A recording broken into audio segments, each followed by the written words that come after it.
So here we go. This is it. It's November 8th, which means we're going to round week. I can't even speak right, so that's just proof that this episode's going to be the shit. Welcome to Sense, the So week ending negative, November man. 8th. Come on. That's life, or something like it. Yeah, no, you I'm know what? Brian I Gillis. totally gave all my enthusiasm to the Witness episode. So yeah, You it's totally it's did, totally gone now. It's dead. Now I'm Steven Mulmanex. You have- What's up, everybody? Yeah, there you go. You got a name. Maybe.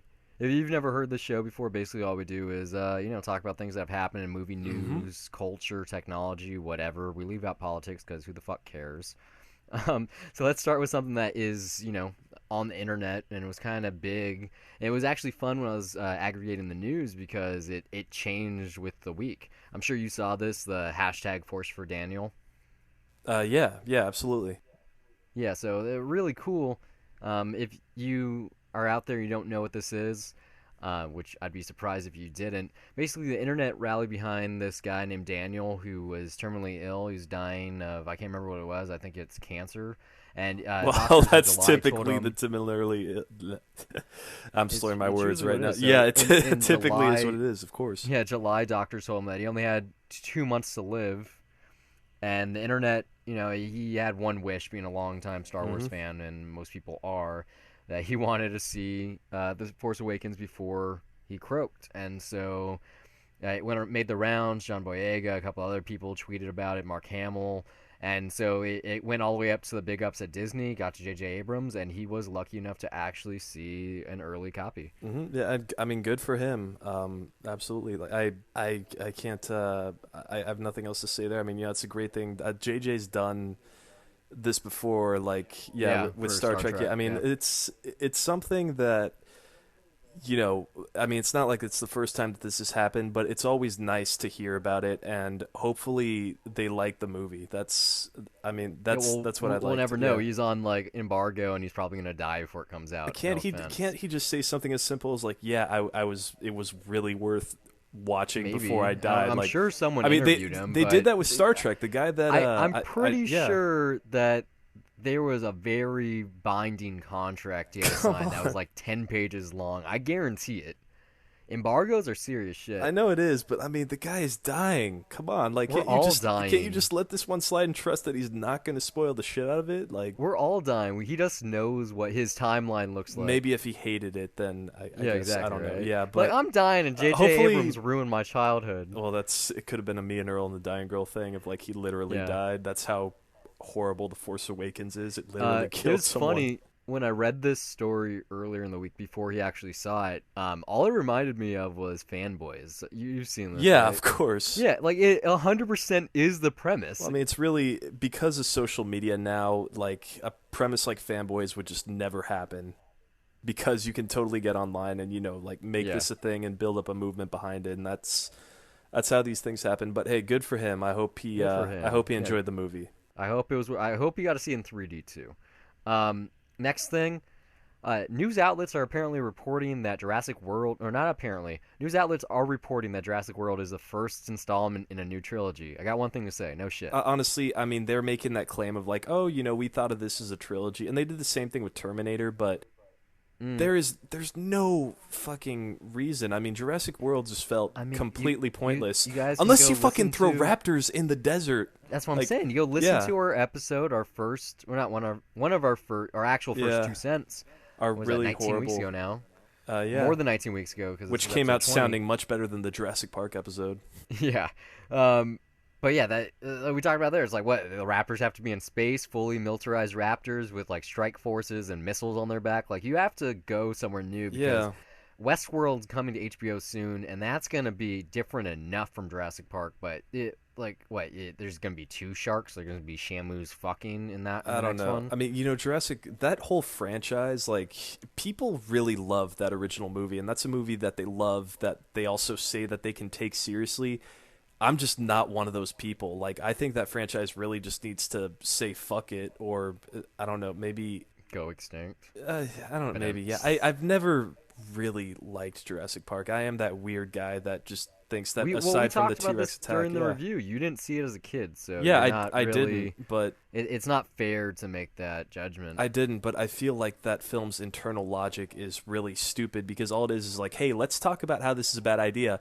Oh shit, it turned out it was a bad idea, and we're all in trouble now. And that's all every single one of those movies does. And I just, Well, they make it money. really doesn't make me care at all. Yep, we're moving on. Yeah. Jon Stewart Yeah. is signed a 4-year deal with HBO. Yeah, it's to create short form digital content both on HBO Go / HBO Now. I'm sure they might show it, like do it as bumper stuff in between programs on air.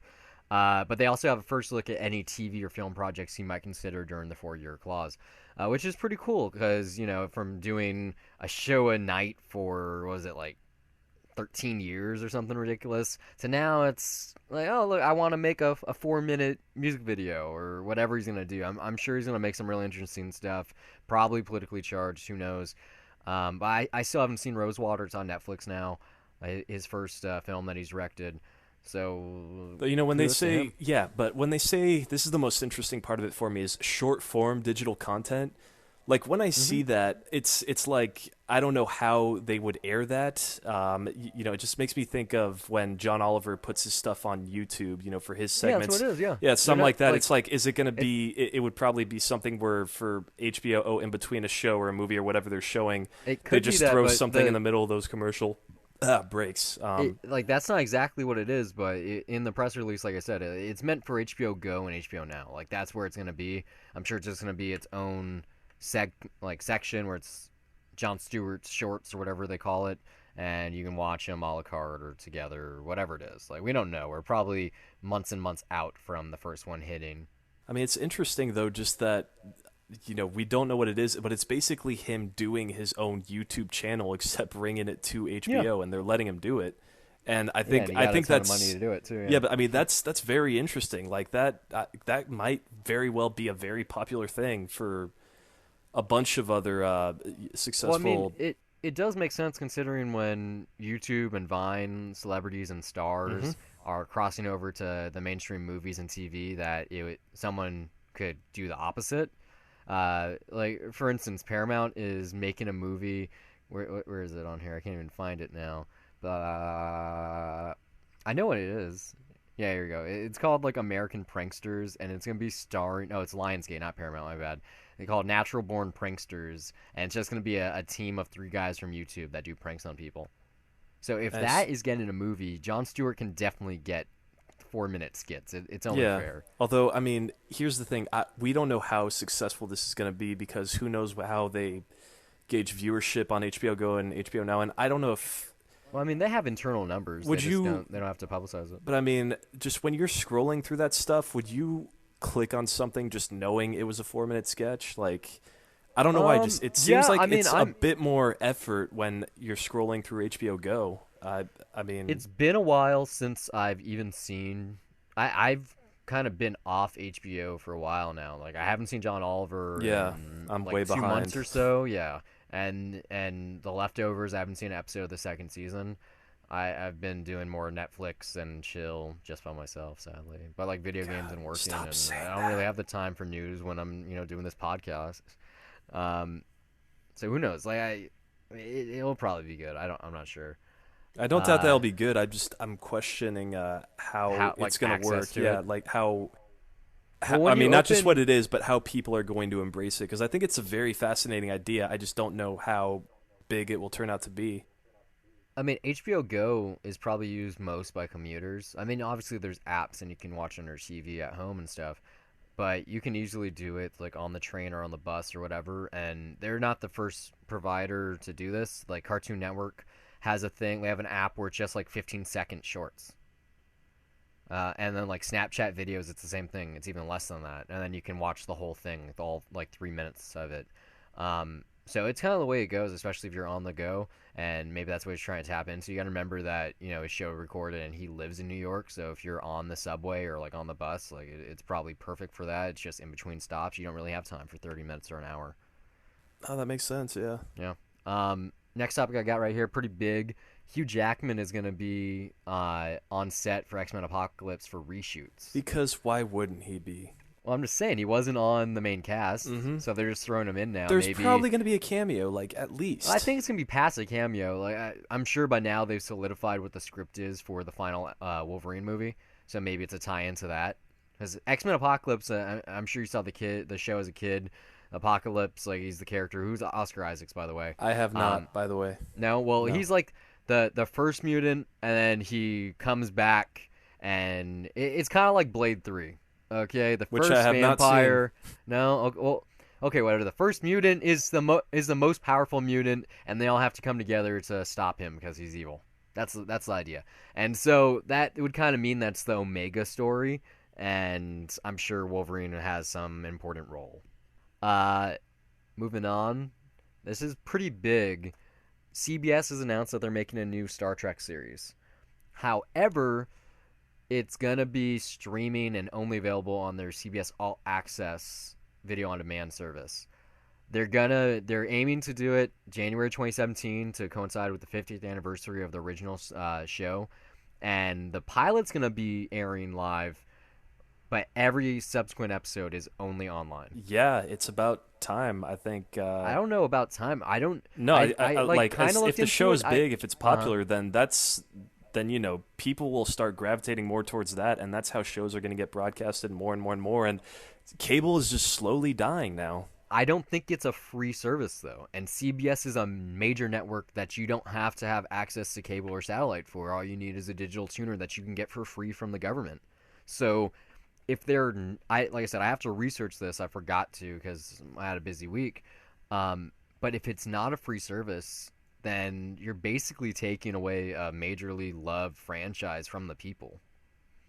Well, I mean, if they're going to be smart about it, then the service has to be good. And, they probably have to give that incentive, which, I mean, Netflix does, which is fucking brilliant, that when you sign up, your first month is free. It's different, so though. if Everything you on don't Netflix like it, is- then you can just give it up. Everything on Netflix is Yeah, them, and it's like the new world of TV. Whereas the original TV stations, the networks, CBS, the only reason they had airtime is because the government gave them the radio waves. They gave them the television waves. And so it was, obviously advertisers could buy slots to, push their products and get consumers to buy them, but it was kind of, it was for the public good. Like it wasn't your actual TV like signal, it was for the people. And so there's like a big hurrah online about people kind of being upset about this, and even being Trekkies saying that they're not going to watch it, which is all fucking bullshit. Of course they're going to watch it. I mean, they're going to pirate it at the very least. But I mean, yeah, everything is changing, whether for better or worse. That's I mean, I don't really remains to care. be Like, seen. I think it's really cool. Like, I'm with you, but the internet's not, apparently. Well, I mean, if that's just fanboys complaining about not having things easily being available to them, then, you can't stop that. They're going to always find something to bitch about that. And that's not to say that they're wrong, but,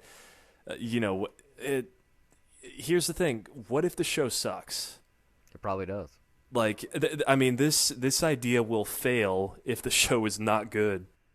Similar territory, Amazon Prime, there's fucking, big movie stuff is happening. Chirac's coming next month. They've already announced their next exclusive feature. It's Nicholas Winding Refn's next feature called Neon Demon. It has like a really good cast: Elle Fanning, Jenna Malone, Keanu Reeves.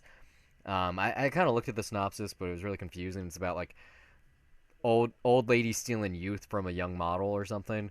I wasn't really a fan of Only God Forgives, but he does have a very specific look and feel to his films, and that is a good get, because if you can attract major filmmakers, then you can attract an audience. Netflix did it with Cary Fukunaga, so I don't know how well this would work for an audience, because just based on how it sounds, his films are not really that accessible to the general public. Drive is probably the closest the thing, only because one, yeah, and even though people bitched about that trailer not being the best representation of that movie because it just made it seem more 80s.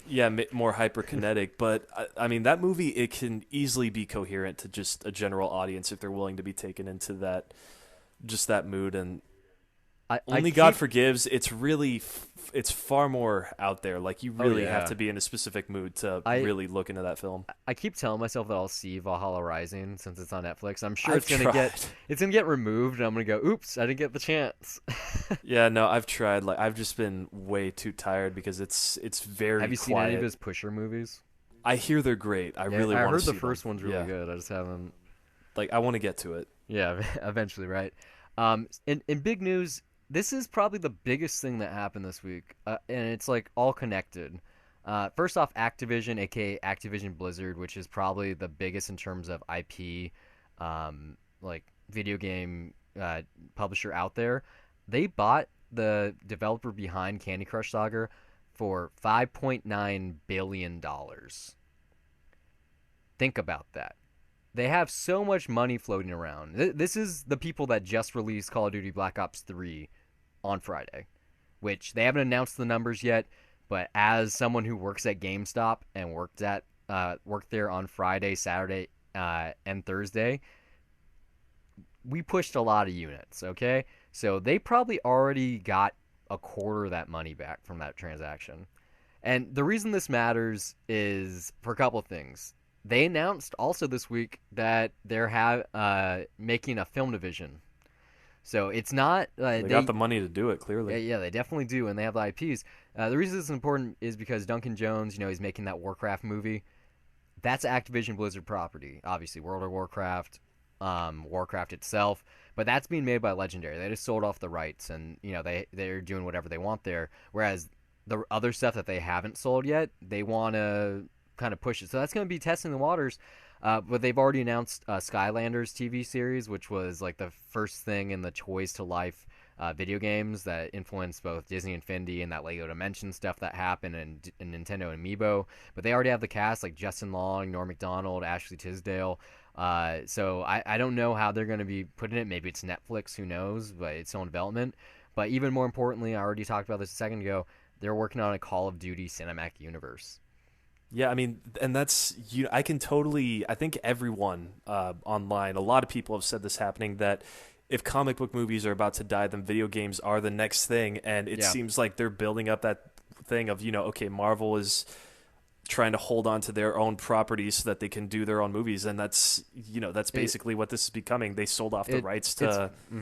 Legendary's got World of Warcraft, but they're keeping all their other stuff, trying to do their own thing with it, and yeah, it's heading there. It's funny that you brought up Marvel because the guy, I can't remember his name, but the guy on the board of directors who oversaw the merger with Pixar, Disney, and Lucasfilm has joined Activision's film development division.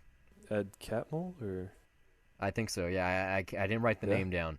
So he obviously knows what to do, and even if the movies are bad, if the Call of Duty movies are bad, if their pre-sale numbers are indication, it's gonna be huge. It can't be worse than G.I. Joe. It can't be worse than Transformers. No, I mean, if they do make a Call of Duty movie, well, obviously they're definitely making a Call of Duty movie. The question Michael is how Bay many? is the guy to get for that, though. And I don't think he'd want to do it after doing 4 Transformers, maybe even 5 at this point. Have you seen the trailer for 13 Hours? No. That's basically a Call of Duty movie. It's Benghazi. It's a lot different. Oh yeah, no, I mean that movie could be terrible because of that. Like if it was just if it was titled Call of Duty instead and didn't use the word Benghazi, then maybe it would be a lot more fun. I mean, but that's going to be controversial though. When I saw this press release, the first thing that came to mind is that I know in one of our episodes for sure, probably the one where we talk about Warcraft, I said I can't believe there isn't a Call of Duty movie yet. And so it's happening, and it's going to be big. I predict that it's going to be in theaters by 2018. Also announced this week, The Witcher, which is like The Witcher 3 came out this year. That they announced that's getting a movie as well. That's coming in 2017. And so it seems like we're coming into the golden era of video game adaptation. They kind of tried in the late 80s to mid 2000s, and I mean, yeah, we had a Hitman movie this year, and they almost all failed, not only at the box office but also critically, and there's very few examples of ones that work. It seems, especially with Michael Fassbender's Assassin's Creed, that we might be there, and yeah, maybe it will surpass the comic book movie because the world only cares about it, or not the world, but Hollywood in particular only cares about a certain genre for so long. Like, everyone has its heyday, and it used to be for decades at a time in the past with the musical or the western or the epic even, and now you're lucky if you get a decade or two. So it only seems right, and I think it's really weird because I subscribe to Entertainment Weekly like 5 weeks back. I got a free subscription online. They never talk about video games ever. They cover movies, TV, streaming, books, on stage. They do interviews with authors and stuff. The only time in the last 5 to 6 weeks since I've been a member that they've even talked about video games was in a section they titled Entertainment Geekly, where they covered the 5 big games of this holiday season. How's entertainment in the title of your publication, and yet you don't look at the biggest making global entertainment thing? I video game movies, it is at a point where, or I mean, just video games in general, but like once they're made into movies, they will get the respect that they deserve. It's the same thing with, comic books. Like, Well, that's what's weird. comic books were always seen as that thing that was geeky, and then they made movies about them that were shitty, and then people just went, see, you can't make a comic book movie, and then they happened to make ones that were good, and now it's a much more respected work of art among just, the general populace, Well, I and mean, that's the the same thing that's going to Smithsonian- be for video games. Smithsonian already did their video games as art exhibit. I think it's still there, and like you could vote online and pick them. And so there's lots of stuff, and there are a prime number of games, most notably like Eco, Shadow of the Colossus, Uncharted 2, Journey, the first Legend of Zelda. Like there's a lot of games out there that people will say, oh, it's art, but like, it's at the point now where like every major video game's art, because you have voice acting, you have motion capture, you have face capture. Like if you're playing online, there's something special about, I'm playing a good amount of Call of Duty right now, and playing with people and interacting through your headsets and talking about like battle strategies and tactics while playing other people online. And yes, it is an excessively violent video game, which is about war, but at the same time, like it is kind of art in the same way that moshing at a like metal show is art. Like it's like chaos incarnate. It's choreography almost, and like I don't know. I could go on. I mean, and on it's about mainly this. by aesthetic design, Yeah. like I mean, this conversation I've had it before, and I think, you look at the definition of art, it's something that says, oh, it's just something that you have to create. So by definition, anything can fucking be art. Like I think Yeah. the main You do, like, the criticism whole there is Michel that, Ducamp thing about like taking a urinal and flipping upside down and writing your name on it, and then it's yeah. art. I mean, I think the main criticism is like it's more along the lines of are there video games out there that say something, They all say something. It's substantial just not- about the human condition? Like, Yeah, and most of them do. It's just for one thing. I There's think it critics just doesn't. for everything, and they're all Yeah. segregated. A food critic isn't the same as someone who critiques movies or music or actual art or novels, and so it's like video games, because they're still such a young art form, much younger than movies, and movies have only really been considered art for like what, the last 30 years or so, like since the 70s.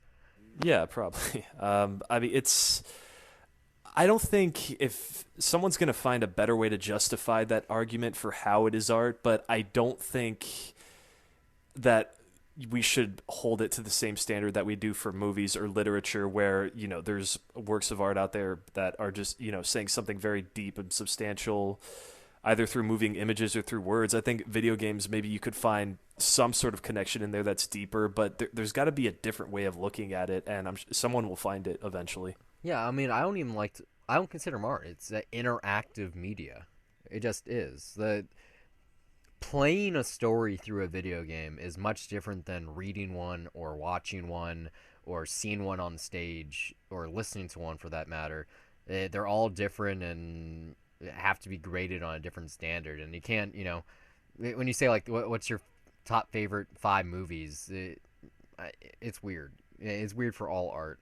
But like we could probably talk about that for like an hour. We should probably move on to. That's a good topic. I like it's talking about it, topic. but you're really Move on worried to- that we're going to push 3 hours. No, not really. It's just like I want to get into it now. All right, yeah. I'm so waiting. I'm ready, sir. There's been a couple things announced this week on the docket here for productions.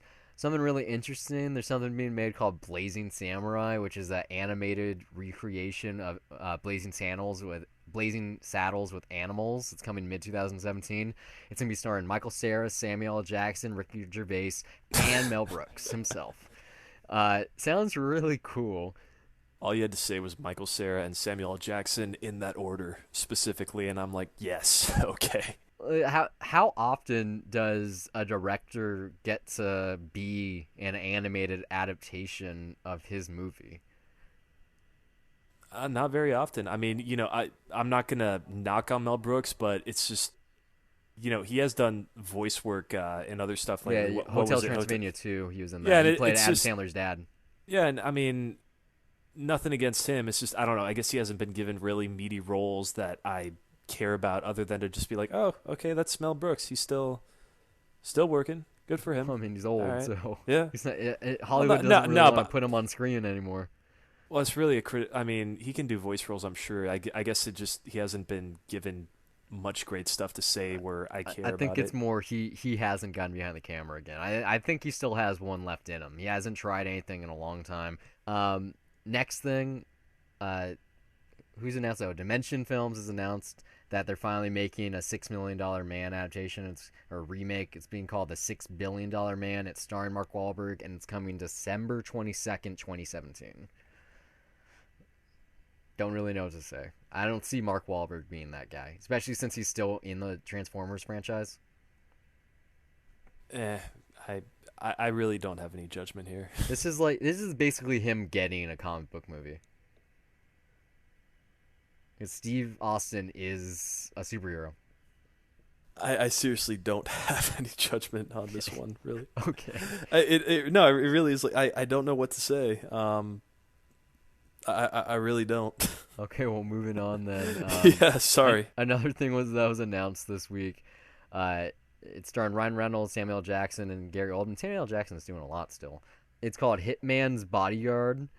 It's coming from the director of Kick-Ass 2. The premise is there's a gun for hire that is hired to protect someone who is a rival of his for 24 hours.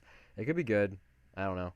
Has a good cast. It could be fun. I had fun with Kick-Ass 2. I think it's no Kick-Ass 1. He's no Matthew Vaughn, but Jeff Wadlow has he's got a pretty nice frenetic or kinetic sensibility, I guess. Have you seen Never Back Down?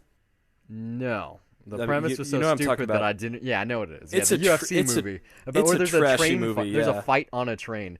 I almost saw the other one. What was the one with Channing Tatum in it? It was like the same premise. Fighting, I think, or Yeah, it was Fighting. called Fighting. Yeah, Yeah, I almost saw that. Except Never Back Down. I think it's set in high school, and it's just way more isn't awesome. Dryman Hansu in it? And he like trains Yes, the white kid. yes. I I'm think like, I I might want to have. watch this I think movie I now. might have watched it. Yeah, It is total trash, but it is amazing. I know the final fight scene's actually pretty good in that. You know what? I think it would be up your alley. You've probably seen it, but yeah, no, I'm sure he'll do good. Yeah. Yeah. Another one I got right here. Elizabeth Banks is set to star in a movie titled Rita Hayworth with a Hand Grenade. It's going to be about her during World War II. She's a photographer that gets stranded on a South Pacific island with a Japanese enemy for 30 years. It basically sounds like a feminist approach to Enemy Mine, or like an Enemy Mine remake, except in realistic terms instead of being sci-fi on some random planet. Speaking of which, have you seen that movie? No. You put it on your list of shame. It's really interesting. There's like one scene in particular. Who is this Mickey Mouse? Really, yeah. That's all I say. I don't want to ruin that scene. It's awesome. I don't know. I don't know what to think about that. Like, sure, you're on the island together. You learn to live together. There's other threats. I mean, that could, by its very nature, that could be interesting because you trap two people together that are supposed to be adversaries. Like in any, I mean, that's been done before, but it's usually always interesting to see how that plays out in any given scenario. Just because I don't know, it's just interesting to see how you will deal with that situation. So it could be good just based on that alone. Unless it's poorly executed. We'll see. We'll see what Elizabeth Banks can do, because I can't really think of anything that she's a star of that's dramatic. Well, I mean, she's at a point where, she's already gotten a lot of praise for directing, and I mean, she's really just evolving in the industry. She was good in Love and Mercy, but I just, like I said, as a star, I can't think of anything that she's been in. We'll see. She probably needs that breakout. I mean, she's a great actress, so yeah, looking forward to see how that turns out. Yeah, it's about time, really, that she got the opportunity. Last one I got here before we move on to directors. Gamergate, which I'm sure you might have heard of, is getting a movie. The critic, not the critic, but the writer who surrounded is writing a memoir, which has been adapted. Scarlett Johansson's interested, I guess. As someone who's part of the gaming community, I don't even know exactly how to explain Gamergate. It was basically just about how women in the industry are spoken about online. It was like real chauvinistic and demeaning stuff, and just basically taking feminism and applying it to the internet and video games in general. Uh, I guess that's a movie. It's gonna be one In somehow. concept, yeah, you could make a movie on that. You just have to have a good story behind it. So But that's very, basically, make Spotlight, but take out the molesting part and put in online bullying. I guess, except just make it maybe a little less intense than that. I don't know. It really depends on the narrative approach. But yeah, that could be very timely. Especially in this day and age. Yeah, I don't know. I mean, that could be quite effective. But it really depends on the approach. Moving on to directors, we talked about this last week. Bad Santa 2. It's got a director. His name is Mark Waters, most notably known for doing Mean Girls and Freaky Friday. And Ghost of Girlfriend's Past. Was that him too? I believe so. Yeah. Awesome. I love that Yeah. No, movie. I like that movie. Yeah, that movie's good. It's a good movie. Yeah. Yeah. People need to stop shitting on it. It's a good movie. We got to It's stop shitting on really 13 funny. going on 30. That's a good movie too. Well, I haven't seen that. Maybe I we don't should. really care too. No. More director talk. Paramount signed a 2-year first look deal with Cary Fukunaga. So I guess Beast of No Nations paid off if he's already got an exclusive deal with the studio. That's great. Yeah. Who knows what he's going to do? It's a mystery. Maybe it's a mystery. Well, it is a mystery because we don't know. No, I mean, right like, now. maybe he'll do a mystery, like True Oh, Detective. okay. Oh, I got you. You got me. Yeah, you did. I got you. Yeah, maybe he'll do a war film. Maybe he'll do a romantic comedy. I don't know. I Who don't knows? see him having a romantic comedy in him. Maybe he'll do Transformers 5. Yeah. Can you imagine that? No, not at all, actually. Something that happened this week. Duncan Jones, he had a big week. The Warcraft trailer was thrown online. BlizzCon happened. I'm sure he was there as well.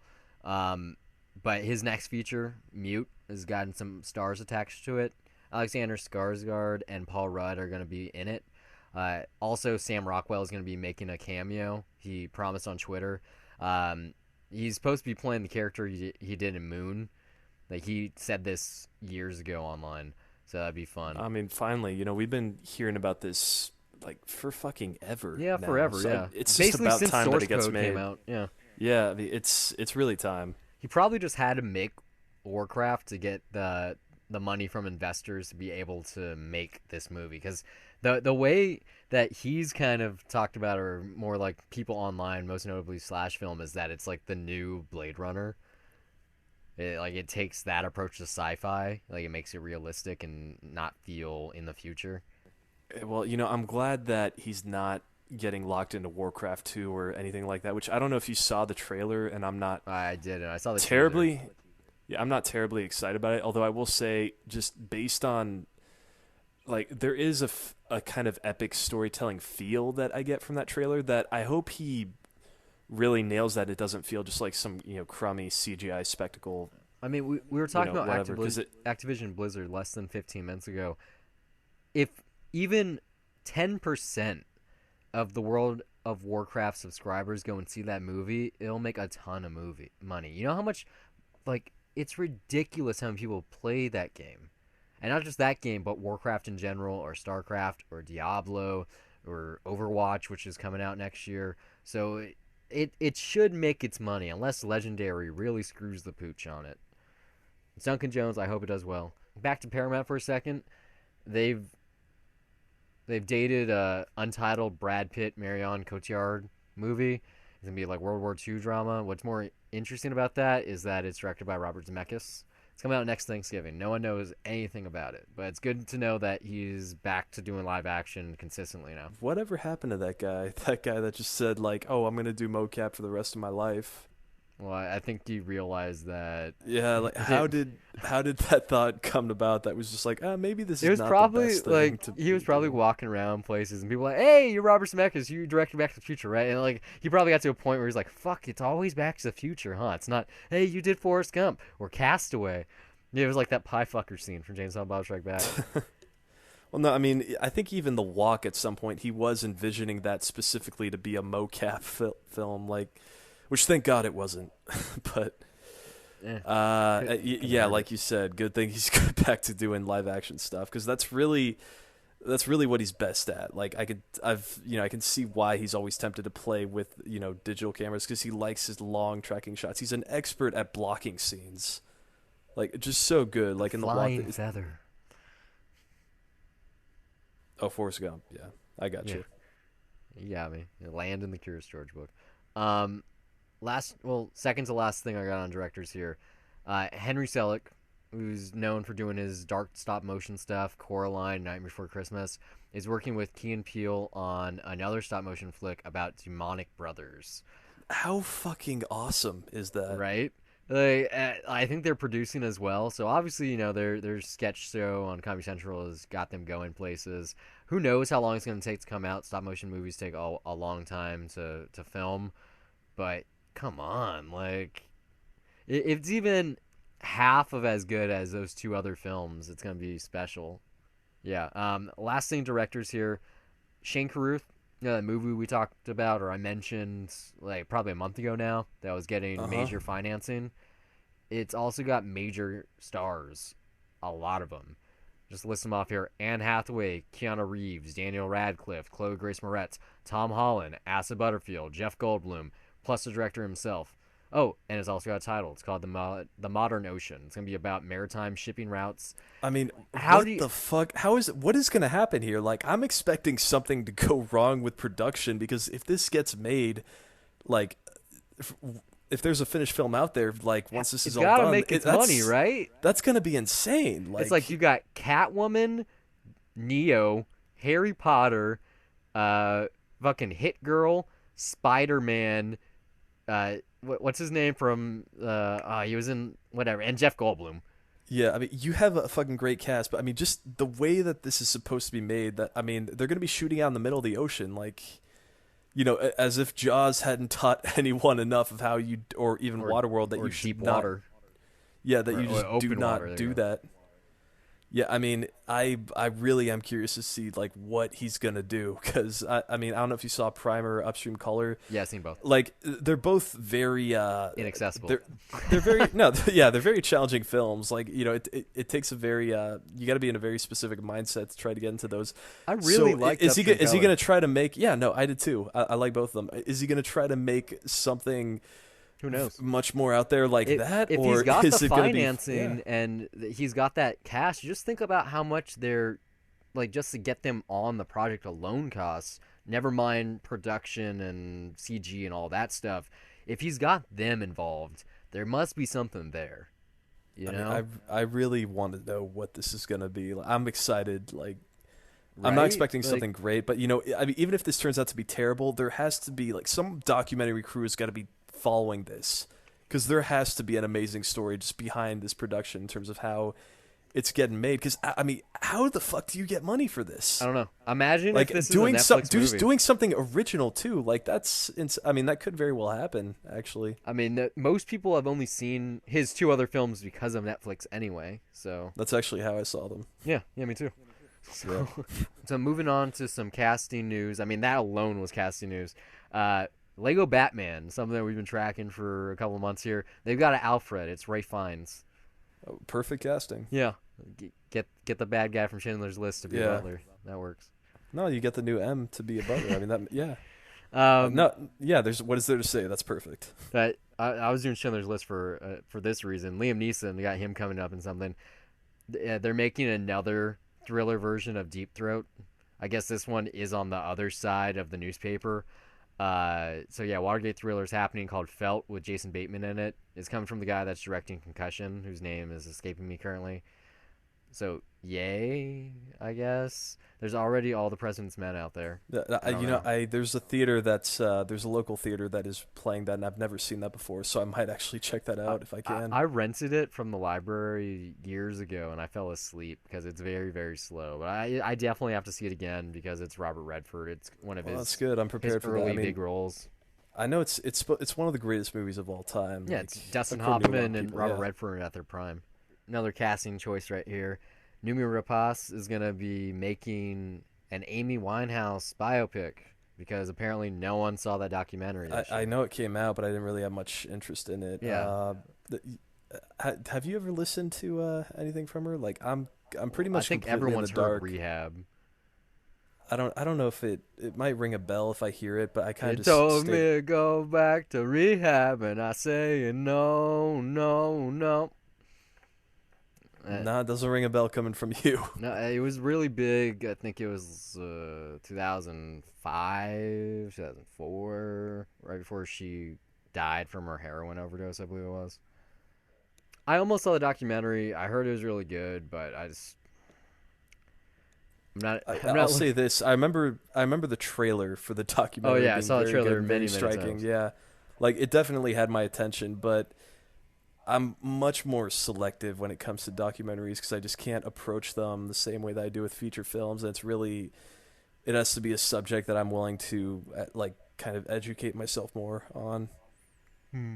So yeah, that's why I didn't see that. But I don't know. Yeah, Hey, yeah. there's a movie, Numi Rapace. That seems like pretty good casting. The last thing I got on the casting docket, Chloe Grace Moretz. We just mentioned her, Hit Girl. She's gonna be starring as Little Mermaid for Universal. It's gonna be directed by Richard Curtis. Kind of interested in that. No, Might be good. written by Richard Curtis. Written. Well, written, but maybe directed as well. I don't know. He says he's retired from directing. Did you see? Oh fuck, what was it About called? Time. About Time. Yeah. Yeah, I fucking love that So movie. That was one of fucking my favorite good. movies that year. That's one of my favorite time travel movies. It's like yeah, it's it's so much better than Time Traveler's Wife, and Rachel McAdams is in both. So much better. Like who? Oh yeah, it's what's his name? That's gonna be in Star Wars. What's the star's Donald name? Gleason. Yeah, he was so good in that. Yeah, no, it's a really great movie. If you haven't seen it, check it out because not enough people have. Yeah. But Also right check after out that Ex movie, Machina because he's in that too. yeah, right after that movie though, he did say he was planning on retiring from directing specifically because he wanted to try to live his life more along the lines of just based on that moral at the end, which It was so if good. he's directing, then that just kind of completely negates He might be like about time. No, I mean he says he's writing. He's got a very good screenwriting resume. yeah, So Bridget Jones and yeah, Four Weddings and a couple of Funeral. yeah. That Yeah, movie's I good. mean, That movie's but so good. So moving on TV and other things, BBC has made an announcement. There's not going to be a fourth series of Luther. Instead, they're doing a 3-hour made-for-TV movie, which I'm pretty happy about. And basically, that's them going, look, we know you're going to binge watch the shit anyway, so instead of making 3 1-hour episodes, how about we just put them together for you?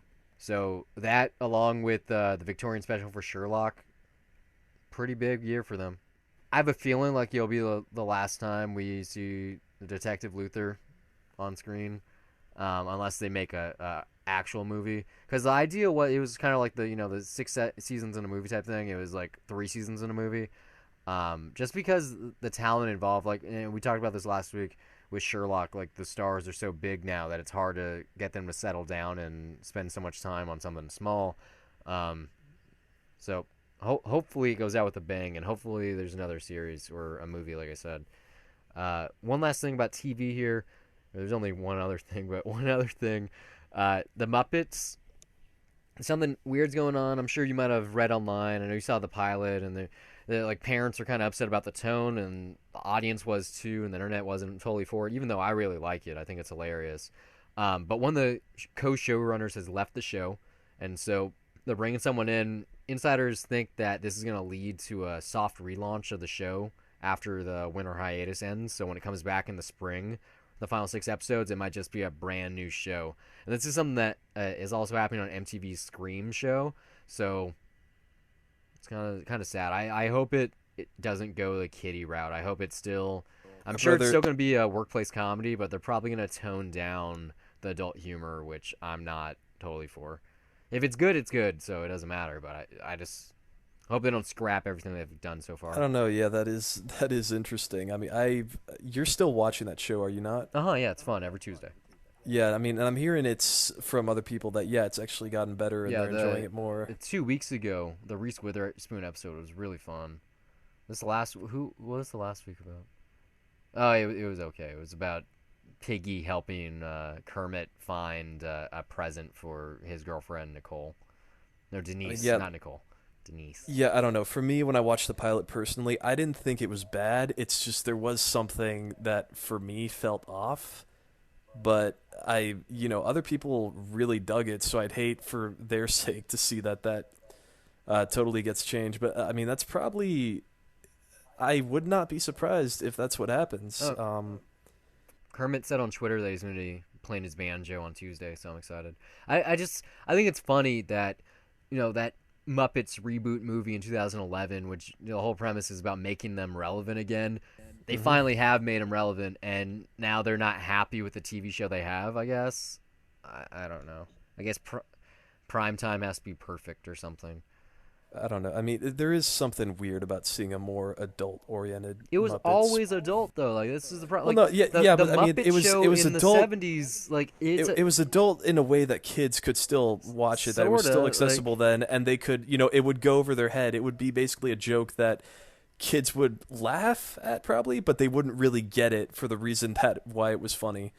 Like this is the pilot. It was much more direct. It was much more in your face. It was much more well, it's clearly on adult. ABC right before Fresh Off the Boat, which is just as direct.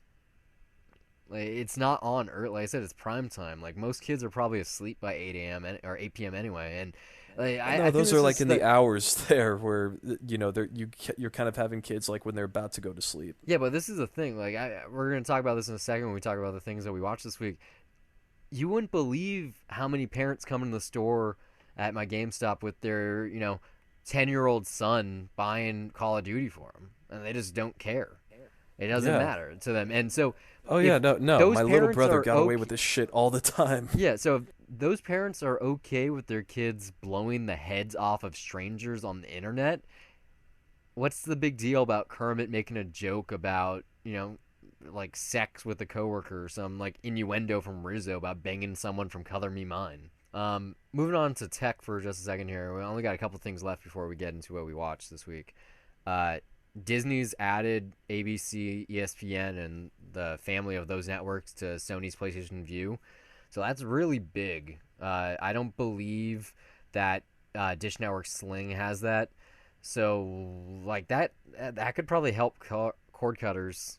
Probably push public like subscription rates. Who knows? Like we'll see in the next quarters the earning reports. I don't know when they're being added either, but like that's a big get, especially just for sports. Uh, this is something that we haven't talked about for a while, so it's only makes sense. VR, it's on YouTube now. Some things support it. You can watch both in 3D or what they call theater mode. On top of that, like if that wasn't cool enough, issues of New York Times this week came with a virtual reality viewer, like Google Cardboard, part of inside the newspaper itself. So they had like VR content. So virtual reality has become a reality. It's just we're gonna have to wait until it hits the consumer market where it's It at a is good though. price. Like you Yeah, can. no, but is it at a price where people can Yeah, afford it? Like it anybody? is. Okay, You how can get a much? Google Cardboard set up for $30. All you do is you take your cell phone. If it was made in the last year and a half and it has decent specs, it's not even just the specs; it's the size of the screen. You seriously put it in the cardboard, you flip it, and then you put your eyes in the lenses, and you have a cheapo VR device that can do just about the same thing that Sony's or Samsung's like. It's seriously the exact same thing that Samsung Gear is, except it's made out of cardboard instead of plastic. Okay, but I mean, is it? I don't know how. It's obviously cheaper, so is it really worth it in that sense? If it's kind of like All you need for VR is headphones and your eyes being really close to a screen with some lenses to help out the aperture, like not the aperture, but what you're looking at, like yeah, but I mean, if it's cheaper, is that going to take up part of your periphery where you know oh no, I haven't used it'll it, obviously? but I'm just saying like this push is gonna be like I'm really excited. Like anyone that listens I to know this you show are. knows I'm excited. But it's like the next 6 months now. It's 6 months. I mean, no, we know it's coming. Like Yeah, very soon. I'm getting antsy right now just thinking about it. Almost as antsy as the people in Dubai probably are, because Fox has announced that they're making a theme park there. It's gonna have attractions based on their big properties: X-Men, Alien, Planet of the Apes, probably Avatar. Actually, I scratched that because Avatar is coming to Disney parks. Um, So yay, I Yeah, guess. I don't, good I for don't them. know. I'm not sure what the real appeal for this is. But then again, like Nintendo's coming to Universal Parks too.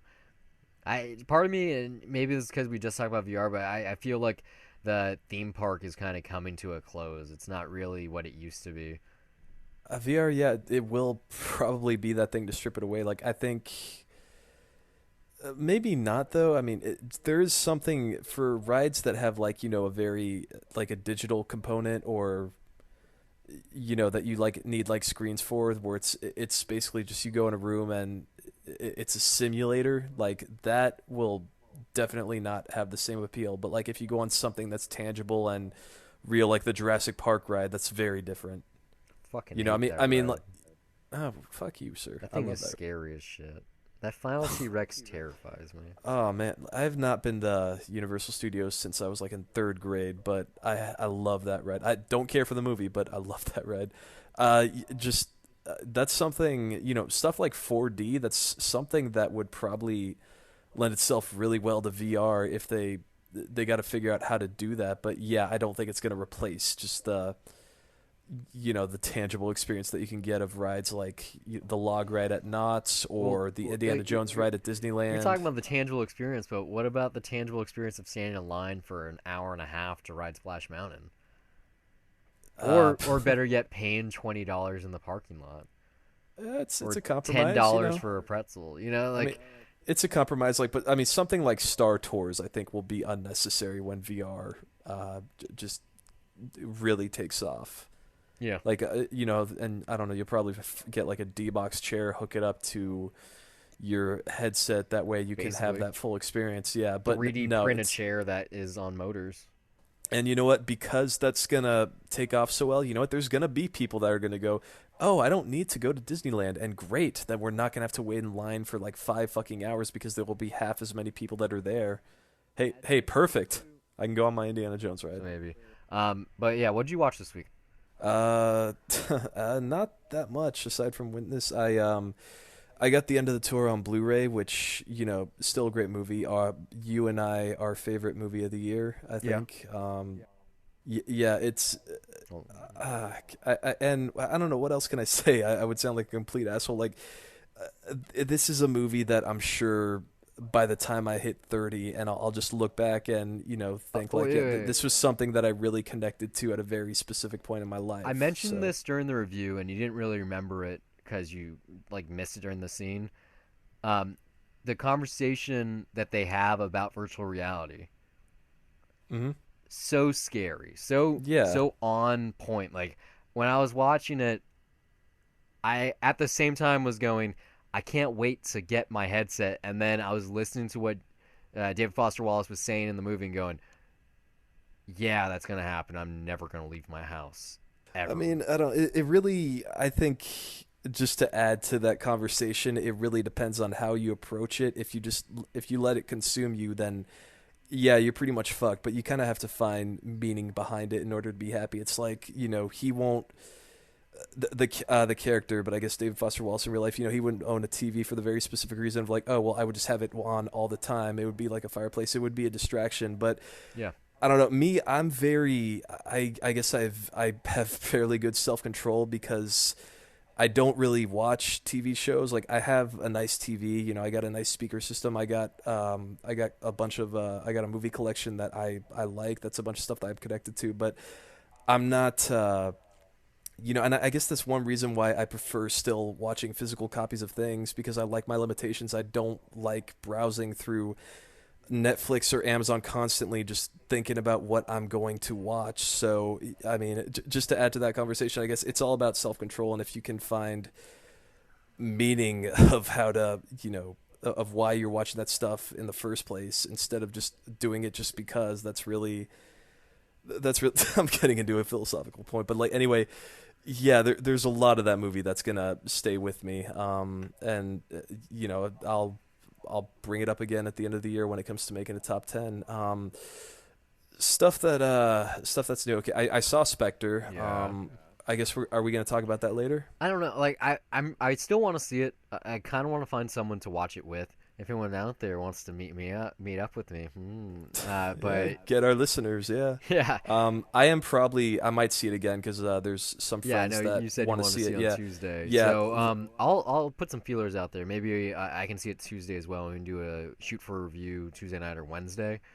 That'd be All cool. right, then I'll keep quiet. I mean, basically, all I'll say is, well, It's a throwback to the old tone that they used to guess, have. I guess you could say that. I mean, you know, my take on Bond films is like, there's only one Bond film I outright do not like. I've seen all Quantum. of them. No, I like Quantum actually. A View to a Kill, I do not. Now, Quantum, I'm a lot more charitable to because that was a heavy casualty of the writer's strike, but. You know, I mean, there was a lot of stuff that I like in there. I like the villain. You know, I like Dominic Green. I like the guy that plays him. There's a lot of action scenes in there that I enjoy. I enjoy the locations. I remember Um, nothing about that movie. I mean, it's not very much a substantial Bond film, but like I've always looked at Bond films as really fun like travelogues which have, you know, really great action Yeah, scenes, really nice really cool cars, gadgets, really good cars, looking beautiful women. women, Like, and I mean, nice I clothes. I've never been insanely demanding of what a Bond film should be. It's like a So travelogue meets a GQ magazine. yeah, so I mean, you know, especially after some like Skyfall, which a lot of people praise as like, you know, like a masterpiece of you Well, know, this series. Like it was one of well, the yeah, great because ones. they And yeah, it's brought back Moneypenny and M and Q, and they brought them all back in a nice way. That's why I want to see Spectre. I want to see what they do I mean, you know, for forward. me it's I don't well, for me it's, you know, there's Bond films I love that I think are great, obviously, but I just don't, you know, I expect to have fun with them, and that's what this was for me. You know, it was a solid Bond. There's a lot of cool stuff, and I had a good time. You know, some people are clearly underwhelmed because it's not Skyfall, so you know, I guess set your expectations there. But there's some really beautiful stuff in there. There's It's some not Roger Deakins, right? no, it's Hoyte van Hoytema who shot Let the Right One In. He shot her. Oh yeah, he shot Interstellar for Nolan. So Okay. yeah, it's a really beautiful looking film. Which by the way, yeah, they shot it on anamorphic 35, going back to film, which is interesting because Spectre was Skyfall was shot on the Alexa. So It's interesting because it's a Sony movie and they make digital cameras and digital projectors, so it's kind of makes sense for them to use their own products. Since I'm very positive, without seeing it, that James Bond uses a Sony phone and probably a bio computer. you So have not read this? what? You have not read this? Oh my God, this is so great. There's a huge Sony ad in the movie. No, no. Okay, so basically, Sam Mendes and Daniel Craig were asked about that, about product placement and why they didn't use that, and you know, their answer was pretty simple. It was like, oh well, you know, the way that it works is that sometimes, in this case specifically with James Bond, character supersedes product placement. So James Bond is all about having the best, and if your product is not the best, then James Bond doesn't use it. So by that, So because they didn't feel that they took away I think the droid Android, they offered them like $18 million just for product placement or something like that, and then they turned back to them and said, oh no, money's not the issue, your product's just not good and we don't think that this character would use it. so what you're saying So is yeah, that they're not using an they're Android phone not isn't using good this- enough, but Heineken is. apparently, yeah. But they didn't use the Sony phone specifically for that reason, which is really amazing that they have the power to do that. Yeah, but yeah, that was a great story. I can't believe you didn't read that. Anyway, yeah, that was Spectre. I enjoyed it. I will probably see it again. I also saw the Peanuts movie, and Wait, how was it? Was it amazing? well, Did you see it in 3D? no, Oh, I did. well, fuck off. Look, okay. Here's the thing. I know it's everything I've read. Yes, you should see this in 3D. Yeah, I And saw the I could trailer in tell, 3D, and I've been talking and about I it for like could 3 months. and I could tell that it was designed for it, but I really I saved money, so there is that. But I mean, I really just wanted to keep it as close to that original look as possible. So I will see it again. I have a 3D TV at home, and I will probably, if I could check this out from my library, if they get the 3D Blu-ray, I'll do that, or I could stream it off Vudu in 3D. So I mean, yes, but yeah, just because I'm saying I'm willing to watch it again, yeah, I would buy it for $1, which is Nice. already where I'm starting to eat a bowl of crow for everything I've said. For the last 3 or 4 months, you've been talking shit on this movie. Well, yeah, because I wasn't sure about it, and I'm still kind of, I still kind of stand by a lot of the stuff I said because honestly, I feel that the way that they use Charles Schulz's signature, it's borderline offensive to me. Like, why would you have this guy I said this last week. take credit? Like, yeah, I get it. His but, estate had to have made it part of the clause for the rights to be transferred to Fox.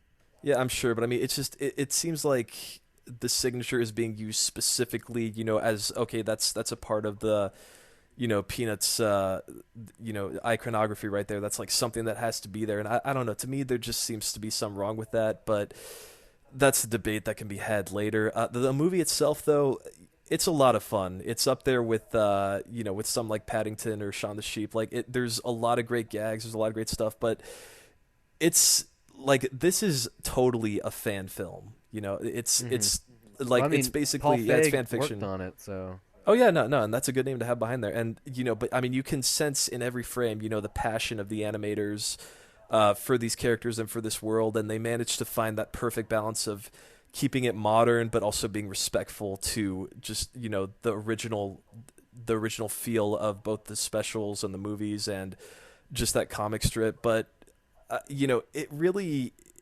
is referencing like the Christmas special, especially like. That's probably the big thing that just this like was manages released to put it right every around reference. Thanksgiving, so. Yeah, I mean and that's probably the one thing that most people have already seen because they played that special every year, and I think that's the most viewed one. But it's kind of a weird mishmash of everything out there. Like I guess the big thing that I recognized was I forget what the name of it is, but it's I don't know, like the one where Charlie Brown gets a kiss from the little redhead girl and. She's basically the big, the object of desire in this movie. It's a really fun movie. I do have problems with the ending, and I'm not going to say what it is, but and is Peppermint Patty in the movie? Oh yeah, she is. Which I mean, is she for minor sure quibble? A girl? Is it a guy? I'm not sure. Like, is that like the first transgender character in kids animation? That I'm pretty sure she's a girl. I don't know. I'm pretty sure. Like, yeah, you could make it that way now, maybe, but I just watched Bon Voyage Charlie Brown. Like the girls in the boarding school in France had to wear a very specific getup, and she was in girls' clothing. So okay. I mean, just based on that, yeah, I don't think it was something that was meant that way. I don't know. Maybe that's a thing. You're letting me know this now, but yeah, just. The way that the movie ends, what I'm trying to say is like, and I don't feel like I'm giving anything away here, but a happy ending is not really unheard of, especially for these characters. And it's basically, they end in a way though that feels much more honest and natural. And to me, the way that it happened here, yeah, I mean, just the way that happened here, it wasn't understated. It was very mega happy, and I don't know, it just kind of rubbed me the wrong way. Like, it wasn't that it was unearned, but it was just the execution of it. But it's for the kids. I mean, yeah, I mean, it's just, I think that's one thing I like, though, looking back at, because I was rewatching some of the cartoons, which I have on VHS, what I kept from being a child. Yes, go ahead and fucking give me shit for it. Yeah, but I mean, shit for them. Yeah, but I mean, the morals were very simple. They weren't, overly sentimental or anything, and that's something that I like about it. So, but the fact that this movie just ends in a way that is meant to, specifically be so mega happy, just in execution, that's something that rubs me the wrong way, I guess. But yeah, I will definitely watch it again in 3D at home when I get the chance. But anyway, what did you watch? Well, I only watched 3 things. Been busy with work. You already know I saw Man from Reno on Tuesday. We kind of talked about it shortly. I really fucking liked it. It's on Netflix. It's probably the best movie that will ever be crowdsourced through Kickstarter or any other website. And the names are actually really big in the credits, which is something that doesn't happen in most of those movies. Just a good switch up of the genre conventions. It's fun to have. a mystery writer in a mystery. It's neo noir. It stars mostly Asian actors speaking Japanese, but it doesn't seem forced because it's in San Francisco and it's good fog going on and some fun music and just a really interesting premise. It's not perfect. There's some pacing issues towards the last 15 to 20 minutes. And it's a little on the long end. You're looking at like 2 hours and some change. Um, but highly recommend it. Would definitely buy it for $1. If you haven't seen it, it's the mood. It's kind of the time now. The weather's rolling in. It's getting colder. It should be raining any time now. Perfect movie to watch on a rainy day. Yeah, I mean, I saw it in theaters earlier this year, and I agree it's a good movie. It's solid. Here's the thing: is that I know, even though we did following, and I enjoyed that much, noirs tend not to be my thing. Uh huh. Like I don't know, I'm just especially like film noir and like I'm never. It seems like it's more about its style and its mood specifically rather than its characters, and it just focuses on its mystery. And Well, that's what's funny something that is just like doesn't interest me all the time. Like, the genre. Well, first off, it wasn't even a genre to begin with. But it's funny that that's what it's known for now, even though it was just to begin like in the beginning just Pulp Fiction. Like it was something that was gritty and from the streets and had something to do with realistic crime. But yeah, Pulp Fiction also tells its story in like a very unique way that no other no, movie had I didn't mean done. Pulp Like, Fiction as the movie, like as in actual fiction, like Pulp okay, Fiction. all right. Yeah, like nickel and dime store novels. Um, and we're, like now, especially after like Kaher Simona like gave a term to it once it became like an actual thing.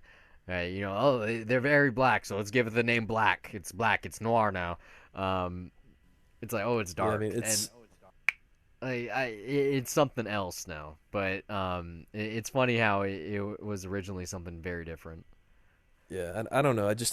I'm very resistant to that term noir, and like it's especially in film school, seeing how people just obsess over it. And I'm just kind of like, well, it looks cool. I like the Maltese Falcon. I like the stylized dialogue in there, sure, but I forget about it very quickly because it doesn't make much of an impression on me. It's just I don't know. It's a standard formula I'm that a I'm not into. fan Like, of the femme fatale and the yeah, good-looking clothes and the tasty dames with the fast cars and the guns and all that stuff and the quick dialogue and whatnot. And yeah, it like was that fun. stuff can be fun. Yeah. Uh-huh. And Like so it's it's like it was cool too in following, but I feel like that was the least interesting stuff to me as well. that's what's fun In about there, Man yeah, from Reno, though, because it doesn't have that. There isn't a femme fatale. It's a guy. yeah. No, it There are no totally subverts cars everything. like Yeah, at all. The gunplay doesn't come into the scene. It's like what's going on behind the scenes, or like literally on the paper, and I don't know.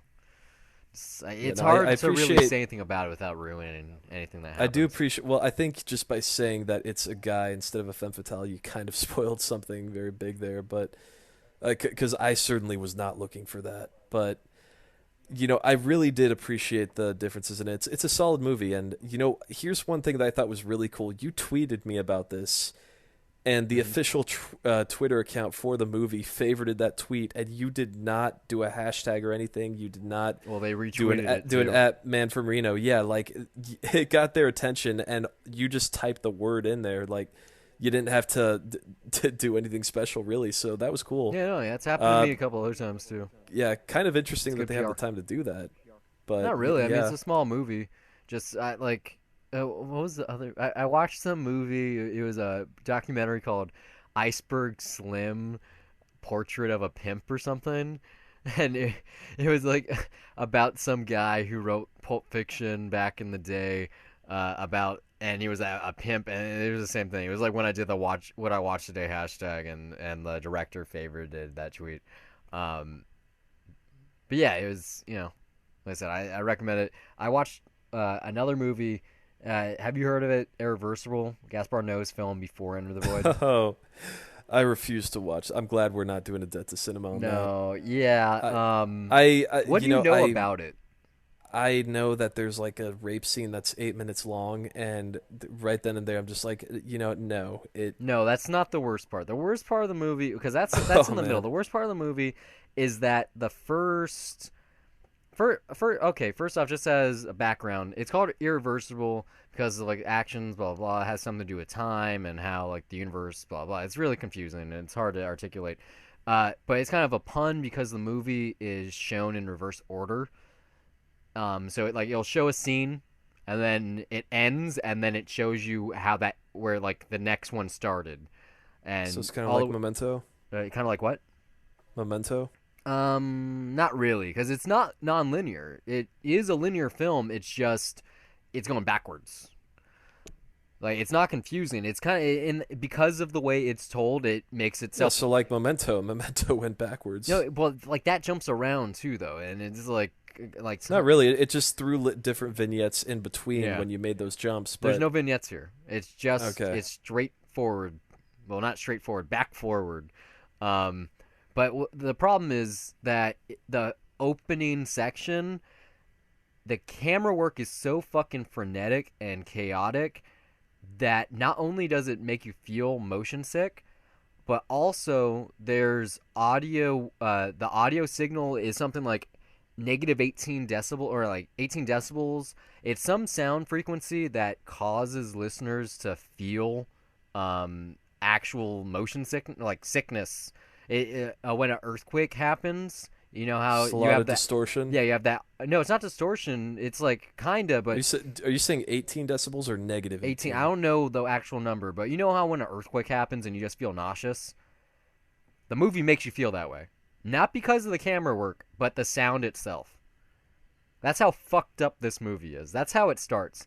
But I wanted to turn it off. I wanted to go to sleep. I was like, oh, my stomach fucking hurts. Like I didn't feel good. But like you keep watching it and it gets a lot better. Like it becomes a lot more interesting. Like because it's going backwards, it starts at, the worst part of the movie. It starts at when everything is like come to a boil and things are going crazy. And the longer you stay, the more you figure out about what's happening and who these characters are and what their motivations are from the beginning and why they're doing these horrible things and all of that stuff.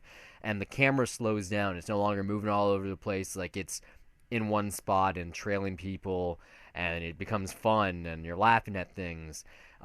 Altogether, it wasn't a bad movie. It's just because of the content, because it's mostly about a rape that you said, yeah, is uncut 8 minutes, and that the opening is so fucking hard to stomach, literally, that it's kind of hard to recommend it. But I did enjoy it once it calmed the fuck down.